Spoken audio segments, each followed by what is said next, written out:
Today on the Midnight List, we're going to be reviewing the Aston Martin DB5. Aston Martin was a small British company that was founded in 1913 and developed their first road car that was going to be registered for release in 1915.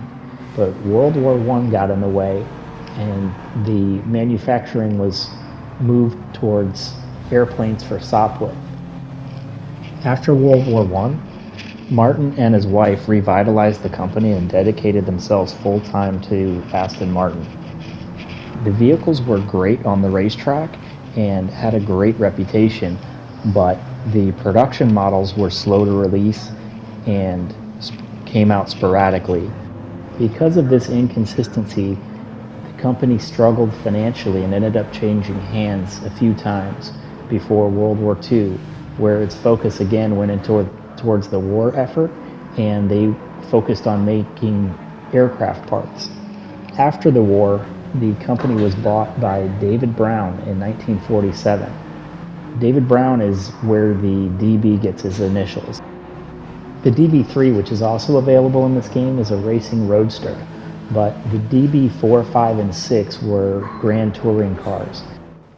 David Brown focused on making them luxurious sports cars in order to make the hand-built cars profitable and set them apart in their market. The DB5 that we see here is in reality just an evolution of the DB4 and the predecessor to the DB6. But because of James Bond, this is the car we all think of first when we think of Aston Martin. The car appeared in 8 Bond films starting with Goldfinger and was driven by most of the actors playing Bond all the way through Daniel Craig. David Brown ended up selling Aston Martin in 1972, but even though he left the company, the DB model remains with them today. Let's go ahead and take a look at the flying lap. As a Bond fan, I'm happy to have this car in my garage, but I had to add the rear spoiler on just because with it fully modded out, it has a pretty bad tendency to oversteer, and it's pretty drastic and sudden when it happens. It's not so predictable. Adding the wing actually lowered the performance points by 10, bringing it to 720.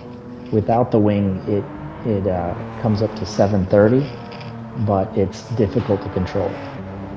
If you're running the car in VR, it's a little difficult to find the shift points because the red line stops at 6,000 RPMs, and after the engine mods that are available, the actual red line of the car and the shift point is somewhere around 7,000, maybe even 8.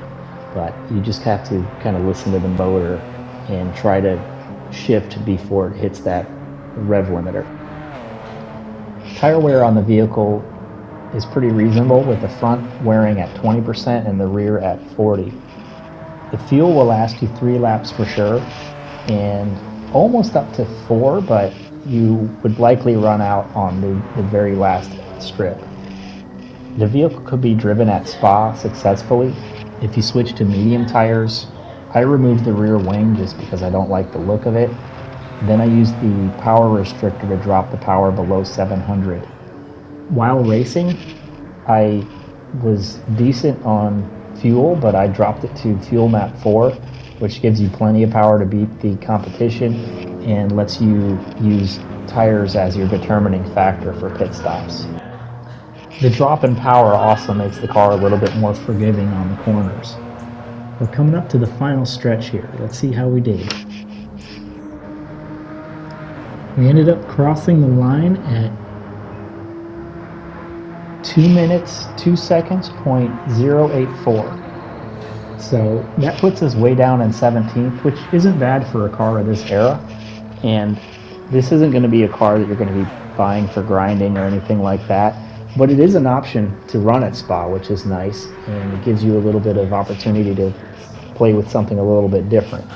Plus, the Bond factor is really the reason that we all want this car. So that's why you end up using it.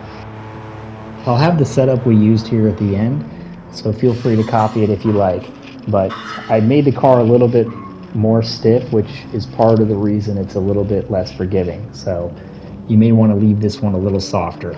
But thank you so much, and I hope you guys have a great day.